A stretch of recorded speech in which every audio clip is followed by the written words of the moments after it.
Boa tarde, pessoal. Boa tarde. Como estamos todos? Todo mundo bem? Eu tô toda empacotada. Hoje tá meio frio. Hoje o dia não foi glorioso como ontem, não tivemos sol, nem um pouquinho. Tá nublado, pesado, pesado mesmo. Sabe aquelas nuvens negras? Pois é, tá escuro. São quase 4 horas da tarde aqui, mas tá parecendo que é 6h30, tá? Deixa eu ligar essa luzinha aqui para ver se melhora um pouco a claridade. Ixi, não tá dando muita coisa boa aqui, não. Gente, eu vou ter que comprar outra luzinha pro computador, porque essa aqui é o tamanhozinho dela, mas ela era poderosa até essa semana, sabe? Ela já tá dando um sinal de que ela não tá legal, mas não ajuda muito, não, mas pelo menos tem um pouquinho, né, de claridade desse lado aqui. Vou ter que comprar outro, vou buscar um hoje. Então, gente, hoje nós vamos começar a estudar Abacuque. É um livro pequeno também, os profetas menores têm capítulos bem curtos, mas esses ultimamente tem capítulo bem curtinho, né? Esse aqui só tem 3 capítulos também, Abacuque. Bom, não se sabe muito a respeito de Abacuque. Não tem genealogia dele, nem pai nem mãe, nem... Pelo que ele mesmo escreve no livro dele, ele está em Jerusalém. Ele está na Judéia e morando em Jerusalém. Ele é possivelmente um levita também, da escola de profetas, mas levita. Tem algumas tradições rabínicas sobre ele. E uma delas é que ele estava em Jerusalém, né? Depois que Daniel tinha sido levado para a Babilônia. E antes da destruição completa de Jerusalém, claro, porque estava em Jerusalém, né? Então, houve um período de mais ou menos 10 anos entre... Porque Nabucodonosor foi levando aos poucos. Quando ele começou a invasão dele, foi devagarzinho, tá? Ele foi lá, pegou uma turminha e levou. Aí deixou Josias, o filho de Amon, que era filho de Manassés, na terra.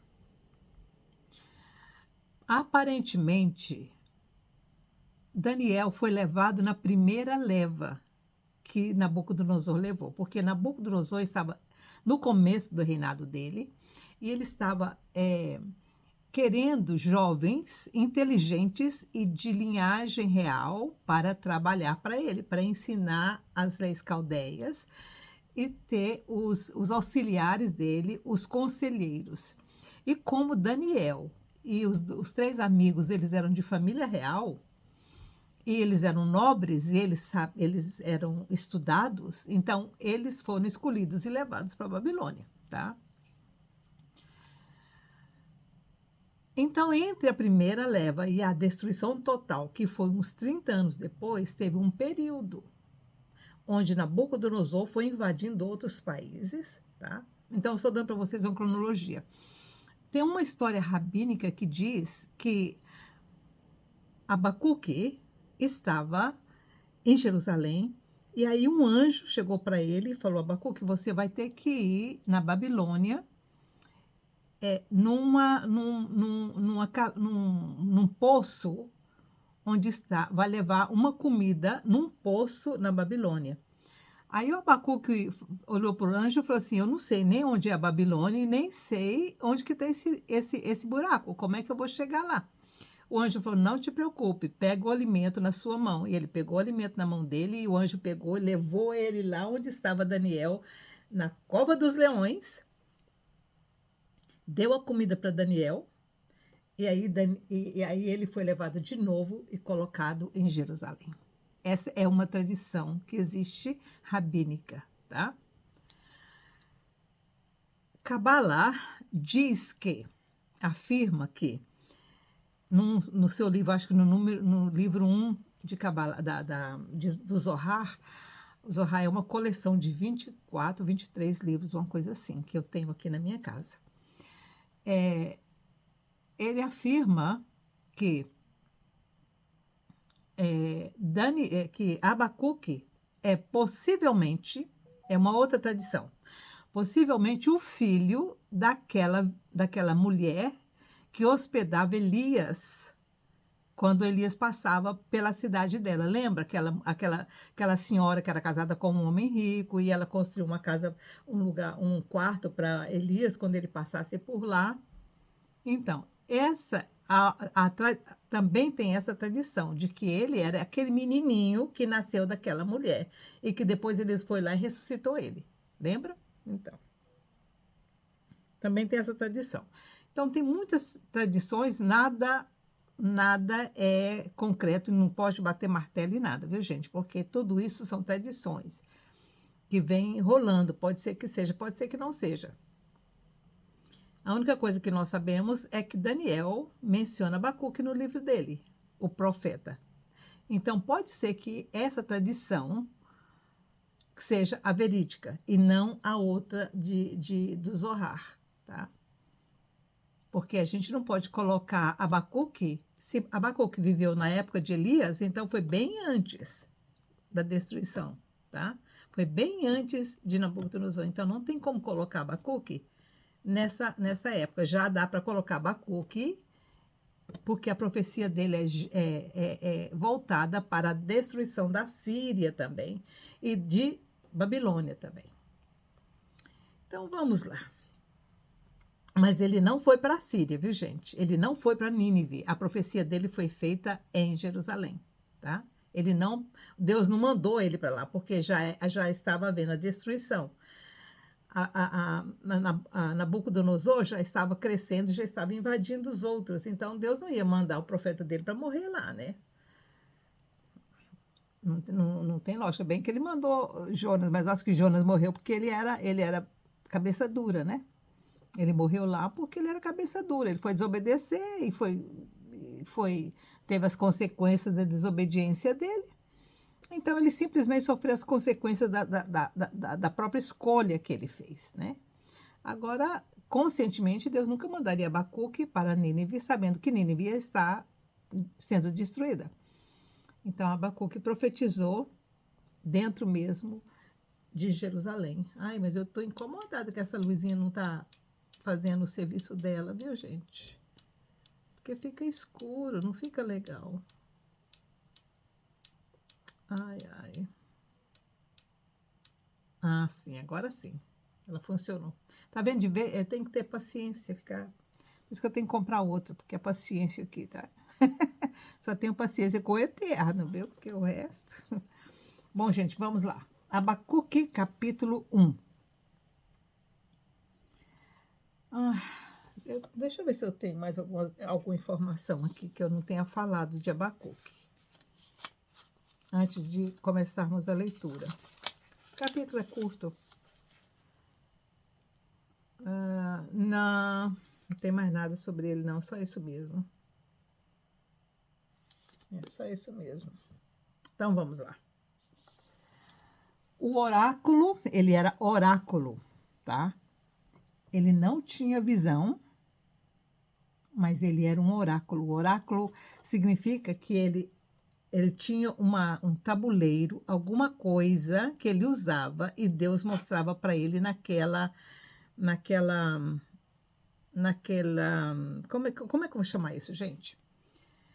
Oráculo é quando o profeta vê, mas usando uma coisa, por exemplo, um vidro ou uma água, coisas assim que é chamado oráculo.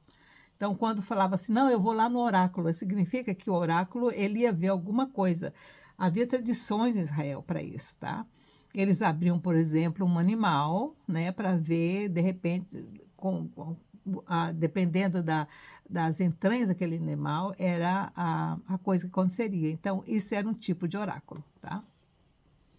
O oráculo que viu o profeta Abacuque. Então, ele tinha um oráculo e ele viu nesse oráculo aquilo que ia acontecer, tá? Tem alguns oráculos, como, por exemplo, muita gente usa cristais, né, para ver algumas coisas assim. Então, tá. Então, vem. Até quando, Senhor, clamarei eu e tu não me escutarás? O profeta que está reclamando com o Senhor, que nem a Miriam fez hoje. A Miriam também andou reclamando hoje. A Miriam andou reclamando hoje. Então, até quando, Senhor, clamarei eu e tu não me escutarás? Eu gritarei a ti violência e não salvarás? O profeta estava com o coração doído, gente.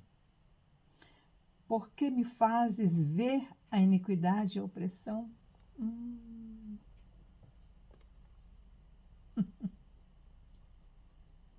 Então ele via tudo aquilo e ele não podia fazer nada. Aí ele dizia, Senhor, até quando? Porque, por certo, ele via situações, o Senhor mostrava para ele no oráculo dele, e ele, o que ele podia fazer? Então ele reclama, Senhor, por que você me faz ver a iniquidade e a opressão? Destruição e violência estão diante de mim. Há também contendas, e o litígio se suscita. Por isso a lei se afrouxa, e a justiça nunca se manifesta. O ímpio cerca o justo e a justiça é pervertida.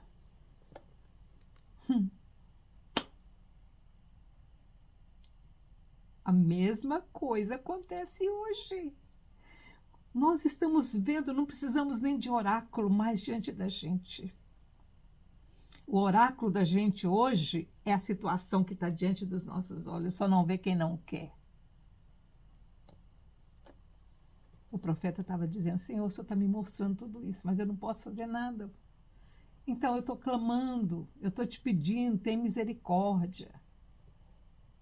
Aí o ímpio cerca o justo. Olha o que está acontecendo no Brasil, gente. E a justiça é pervertida. Vede entre as nações e olhai, versículo 5. Vede entre as nações e olhai, e maravilhai-vos, e admirai-vos, porque realizo em vossos dias uma obra que vós não crereis quando vos for contada. Gente, essa coisa aqui, muita gente usa esse versículo pensando em coisas boas, mas o contexto desse versículo não é para coisa boa. Vede as nações e olhai, maravilhai-vos e admirai-vos. Sabe por quê? Porque realizo em vossos dias uma obra que vós não crereis quando for contada. Suscito os caldeus. Os caldeus era Nabucodonosor e os medos e persas. Nação feroz e impetuosa. Olha o que as nações iam se admirar e que Deus estava fazendo e que todo mundo ia falar, porque ninguém acreditava que Nínive poderia cair. Nunca ninguém pensou que a Síria ia perder o poder dela. Mas o Senhor disse, eu estou suscitando os caldeus. Nação feroz e impetuosa, que marcha sobre a largura da terra para se apoderar de moradas que não são suas. Ela é terrível e pavorosa. Dela mesma sai o seu juízo e a sua dignidade. Os seus cavalos são mais ligeiros do que os leopardos e mais ferozes do que os lobos à tarde. Os seus cavaleiros espalham-se por toda parte e os seus cavaleiros vêm de longe. Voam como águia que se apressa a devorar. Todos eles vêm com violência. Os seus rostos buscam o oriente e eles congregam os cativos como areia. Pois é. A obra maravilhosa que de admirar que Deus estava levantando era os caldeus para destruir a Assíria e Nínive. O profeta estava dizendo para os caldeus, estava dizendo para os assírios e os ninivitas: vai vir um povo que vai pegar vocês, vai levar vocês cativos, vai destruir tudo. Eles vão, aqui que ele fala, olha, para se apoderar de moradas que não são suas. Pois é.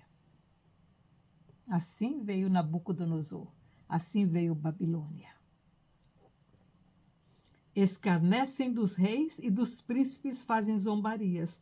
Eles se riem de todas as fortalezas, porque, amontoando terra, as tomam. Você sabe o que é amontoar terra? Pois é.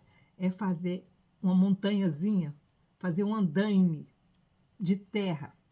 Como eles ainda não tinham a criatividade de fazer de madeira, assim, eles juntavam madeira, por certo, fazia madeira e colocava a terra dentro, né, para poder ir subindo, subindo, subindo, até chegar lá em cima, nos muros, que as cidades eram muradas, aí, através disso, eles invadiam. Pois é. Eles ficavam atirando neles lá de cima, mas não adiantava nada, né, porque, por certo, eles tinham proteção. Gente, pois é. Tá vendo como a gente não pode tirar texto sem o contexto? Bem que aquela profeta do Brasil fala, texto sem contexto é motivo de heresia, tá? O povo fica inventando coisa, mas esse versículo 5 de Abacuque não é para bênção, é para correção. Deus estava levantando para a admiração de todo mundo um povo que ia destruir um outro povo que era muito mais, que era forte também. Mas ele levantou o mais forte para derrubar o mais fraco. Pois é.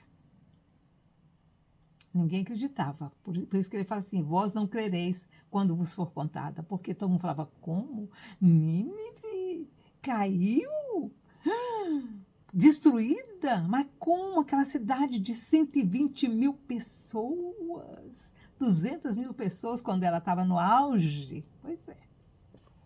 Não tem tamanho de cidade que Deus não destrua quando Ele coloca. Tá? Não existe. Lembra do Japão, quando teve aquele tsunami? Pois é. Quando Deus quer fazer, Ele faz. Tá? Versículo 12. Não, versículo 11. Então passam como passa o vento e seguem, mas eles são culpados.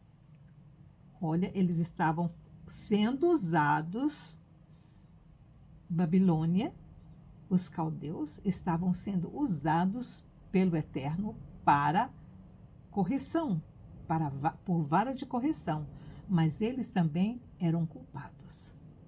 Por quê? Porque eles estavam fazendo isso com ódio, porque eles estavam fazendo isso com rancor, porque eles estavam fazendo isso com maldade. Pois é. Aqui fala que eles eram malvados, né? São ferozes como o lobo da tarde. Pois é. Ela é terrível e pavorosa. Pois é. Por isso que eles são culpados. Esses cujo próprio poder é o seu Deus. O que aconteceu com Nabucodonosor? Quando subiu na cabeça dele todo o poder que ele tinha, ele falou assim: eu sou maior do que tudo, eu criei tudo isso. O que Deus fez com ele? Deu uma doença na cabecinha dele, levou ele para o meio do mato e fez ele ficou lá uma lua, né? 2 luas, sei lá, uma coisa assim, que ele ficou lá no mato comendo capim. Pois é, porque ele não deu glória ao Deus do Eterno que estava usando ele era simplesmente um instrumento. E Nabucodonosor achou que ele que era que estava fazendo. Aí ele mandou fazer uma estátua de 2 metros de altura, de ouro. Pois é, engrandeceu. Por isso eles são culpados. e esses cujo próprio poder é o seu Deus. Não és tu desde a eternidade, ó Senhor meu Deus, meu santo? Nós não morreremos. Ó Senhor, para juízo o puseste, ó tu, ó rocha, o fundaste para castigar. O profeta estava dizendo aqui, Senhor, tu és o único Deus, desde a eternidade, só tem o Senhor. Mas o Senhor colocou esse povo como juízo, para fazer juízo. Puseste, aí ele fala, ó rocha, que é o eterno, fundou esse pessoal, criou esses caldeus, deu autoridade a esses caldeus para fazer isso, para castigar. O profeta estava vendo no seu oráculo que Deus ia usar os caldeus para castigar Nínive, para castigar a Assíria. Tu és tão puro de olhos que não podes ver o mal, e a opressão não podes contemplar. Por quê? Pois toleras os que procedem traiçoeiramente? Por que te calas quando o ímpio devora aquele que é mais justo do que ele? O profeta, gente, estava completamente, sabe, atordoado com o que Deus estava fazendo e mostrando para ele. Ele sabia que os ninivitas eram errados. Ele sabia que os ninivitas tinham feito toda aquela maldade, tinham ido lá destruir Judá, destruído Israel, não Judá, tinham ido lá destruído Israel, acabou com Samaria, eles haviam destruído muita coisa em volta, todas as vilas, as 10 tribos dos filhos de Jacó tinham sido levadas cativas, tinham morrido, tinham desaparecido. Ele sabia de tudo isso. Mas aí Deus estava mostrando para ele um povo que era pior do que os assírios, um povo que era pior ainda do que o pessoal de Nínive. Aí ele fica doido, ele fica assim, Senhor, que Deus é esse?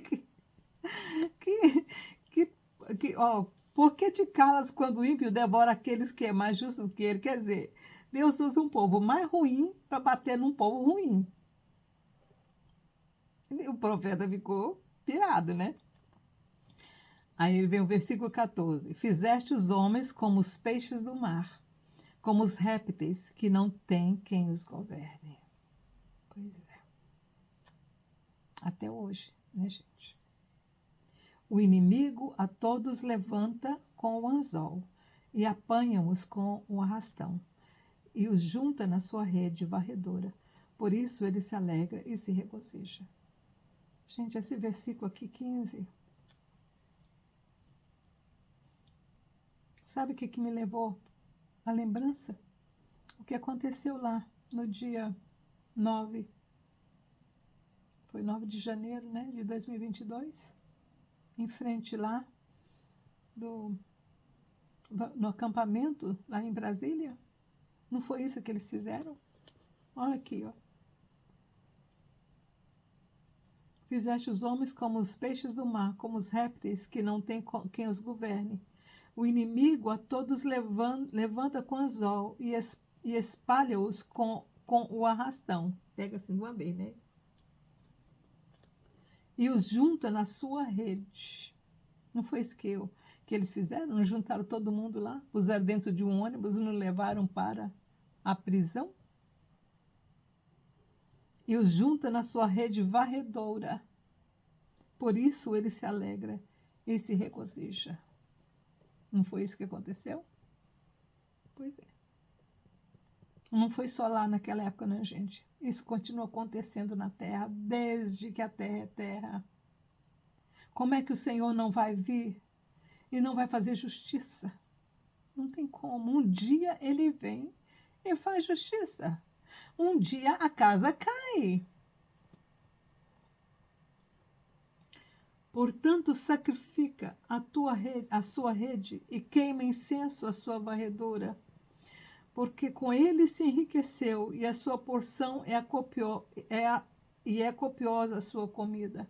Eles estão muito bem, não estão? Todos aqueles que fizeram essa maldade não estão muito bem?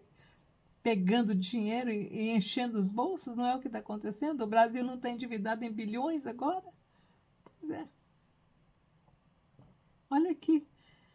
Portanto, sacrifica a sua rede e queima incenso à sua varredora. Não é isso que eles estão fazendo? Queimando incenso a deuses estranhos dentro dos palácios de Brasília? Porque com eles se enriqueceu a sua porção e é copiosa a sua comida. Pois é. Deve ele continuar a esvaziar a sua rede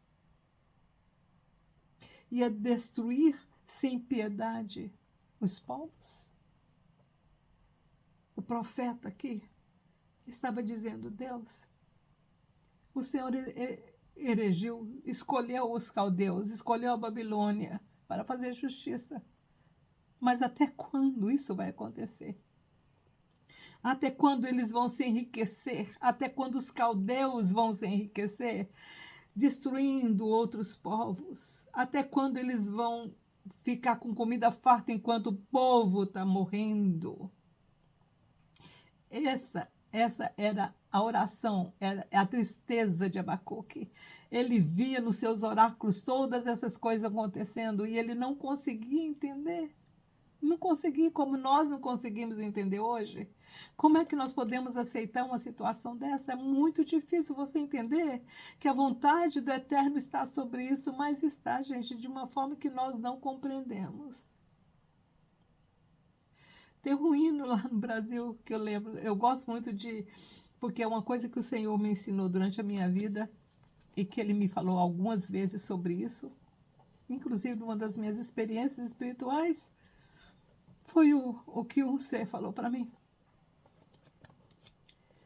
Não só, desde novinha, gente, desde que eu era muito nova, o Senhor sempre falou que Ele gostava de ouvir quando eu cantava e as lágrimas corriam.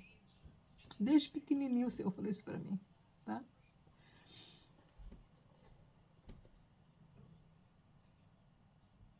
E tem um hino que eu sempre canto quando eu não entendo as coisas, tá? Eu sempre canto esse corinho, é um corinho, é um hino, sei lá, da Igreja Batista ainda.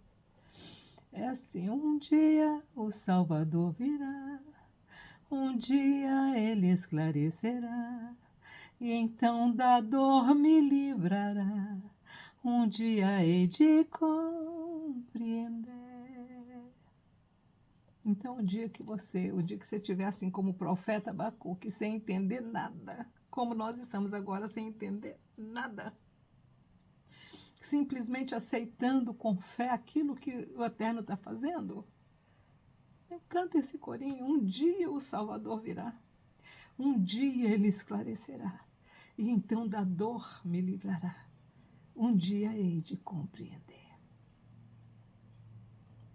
É um hino do cantor cristão, eu acho. Você pode procurar. Então, esse foi o primeiro capítulo de Abacuque. Pesado, né? Bem pesado. Que o Senhor te abençoe e te guarde. Que tenha uma boa tarde no Brasil. Tchau, tchau.